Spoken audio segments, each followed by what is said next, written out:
Hey everyone, it's your channel name here, and today we're diving into a topic that's as heavy as it is important. The top 10 poorest countries in the world. Now, before you think, oh no, another depressing list, stick with me. Because while we're going to talk about poverty, we're also going to talk about resilience, about the factors that contribute to these situations, and about glimmers of hope that exist even in the face of extreme hardship. See, ranking countries by poverty isn't as simple as just looking at GDP. It's about understanding the human stories behind the numbers. So, over the next 10 entries, we're going to journey to different corners of the world, learning about each country's unique challenges and the ways in which people are working to overcome them. Let's get started. We begin in the heart of Africa with Burundi, a small, densely populated country where the majority of people rely on subsistence agriculture. Imagine relying on the land, on rain and sunshine for your very survival. That's the reality for most Burundians. And when climate change brings droughts or floods, the impact is devastating. Burundi has faced decades of poverty, exacerbated by political instability and a weak legal system. Corruption has hampered economic growth, discouraging foreign investment and making it difficult for small businesses to thrive. But amidst these challenges, the people of Burundi are known for their resilience. They continue to farm, to trade, to create, clinging to hope for a brighter future. International aid is providing crucial support in areas like healthcare and education. It's a long road ahead, but by understanding the complexities of Burundi's situation, we can begin to see a path forward. Next, we travel to the Democratic Republic of Congo, a nation blessed with extraordinary natural wealth. Think vast mineral reserves, gold, diamonds, coltan, the stuff our electronics are made of.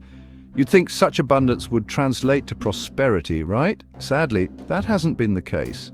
The DRC has been plagued by conflict, corruption, and exploitation for centuries. Its resources, instead of benefiting its people, have often fueled violence and instability. Imagine living in a place where the very things that should bring wealth bring only danger and displacement. However, change is possible. In recent years, there's been a fragile peace, allowing for some economic recovery. The new government has pledged to tackle corruption and invest in its people. The DRC story is a stark reminder that resources alone don't guarantee prosperity. Our journey takes us now to the Central African Republic, a nation that, like the DRC, possesses a wealth of natural resources, including diamonds, gold, and uranium. But again, this potential has been overshadowed by conflict and instability. Imagine a country divided, where religious and ethnic tensions have fueled violence, displacing millions and leaving scars that run deep. The good news? There's a democratically elected government in place striving to bring peace and reconciliation. They face an uphill battle, rebuilding trust, fostering unity, and attracting the investment needed to kickstart the economy. The Cars story highlights the devastating impact of conflict on development. When violence disrupts daily life, it becomes nearly impossible to build a functioning economy or a hopeful future. But even in the midst of these challenges, there are stories of resilience. Communities are working to heal, entrepreneurs are starting businesses, and young people are daring to dream of a brighter future. Chapter 4. Nigeria, a paradox of plenty. Our next stop takes us to Nigeria, often called the Giant of Africa. And for good reason, it boasts the continent's largest economy and a vibrant population bursting with talent and creativity. So why, you might ask, is Nigeria on this list? Well, it's a classic case of the resource curse. Nigeria is rich in oil, but that wealth hasn't trickled down to benefit the majority of its citizens. Corruption, inequality, and a lack of infrastructure have kept millions trapped in poverty. But here's the thing about Nigeria: it's a country full of potential. There's a growing middle class, a thriving tech sector, and a young population eager to shape the future. What Nigeria needs is good governance, accountability, and a commitment to investing in its people, particularly in education and healthcare. Chapter 5. Morocco, a kingdom seeking balance. We travel now to Morocco, a nation at the crossroads of Africa and Europe, where ancient traditions meet modern aspirations. Morocco has made significant strides in recent years, boosting its economy and attracting foreign investment. But beneath the surface of progress, poverty persists, particularly in rural areas. Morocco's challenge is to bridge this gap to ensure that economic growth benefits all its citizens, not just those in urban centres. It's about investing in rural infrastructure, supporting small-scale farmers, and creating opportunities for young people. The good news, Morocco is taking steps in the right direction. Morocco's story reminds us that development is a journey, not a destination. Chapter 6. Liberia recovering from the ashes. Our journey takes us next to Liberia, a nation on the west coast of Africa that has known both profound hardship and remarkable resilience. Founded by freed American slaves, Liberia carries a unique history, marked by both hope and struggle. Imagine a country ravaged by civil war, its infrastructure shattered, its people traumatized. But Liberians are survivors. They've rebuilt their lives, their communities, their nation, brick by brick. Today, Liberia is a democracy, striving for peace and progress. It's still one of the poorest countries in the world, grappling with challenges like corruption and a lack of infrastructure, but there's a palpable sense of hope in the air.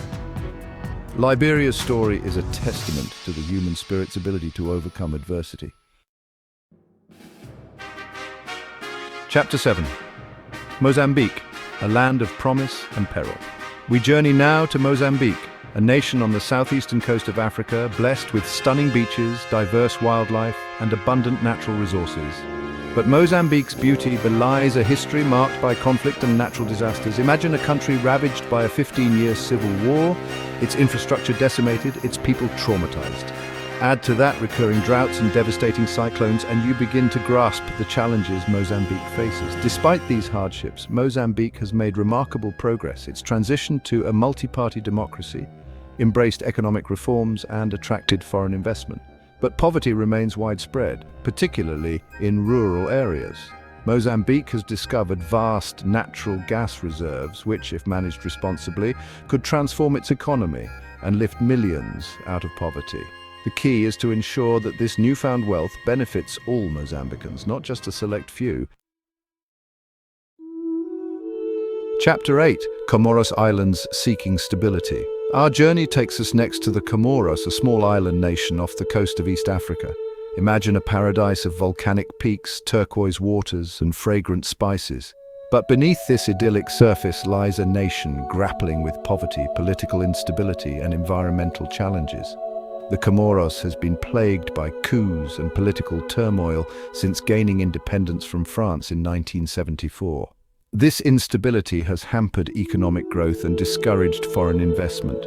Imagine a revolving door of leaders, each with their own agendas, making it nearly impossible to implement long-term development plans.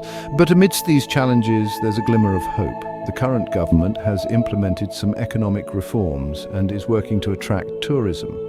The Comoros has the potential to become a sustainable tourism destination, but it needs political stability and investment in its people to realize its full potential. Chapter 9. South Sudan, a nation born from struggle.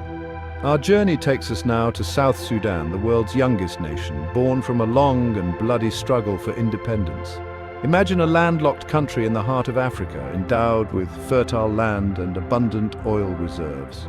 But South Sudan's story is one of immense promise overshadowed by conflict and hardship. Since gaining independence in 2011, the country has been ravaged by civil war and ethnic tensions. Despite a peace agreement in 2018, sporadic fighting continues, hindering rebuilding efforts. South Sudan relies on oil revenue, but corruption prevents wealth from reaching the people. Amidst the despair, there's a flicker of hope. The South Sudanese people yearn for peace and a better future for their children. Chapter 10. Madagascar, an island of extremes. Our final stop takes us to Madagascar, an island nation off the coast of East Africa, renowned for its unique biodiversity and stunning landscapes. Imagine a land of lush rainforests, towering baobabs, and lemurs found nowhere else on Earth. But Madagascar's natural wonders are threatened by poverty, deforestation, and political instability. It has a young and growing population, a wealth of natural resources, and a burgeoning tourism industry.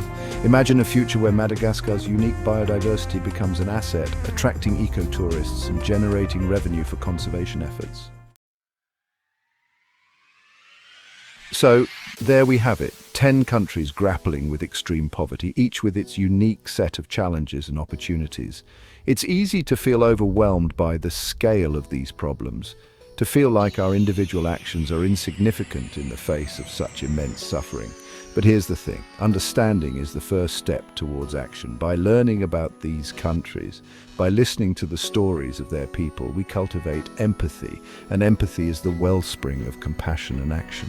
It's important to remember that behind the statistics, behind the labels of poorest or least developed, are human beings with dreams, aspirations, and the potential to create a better future for themselves and their children.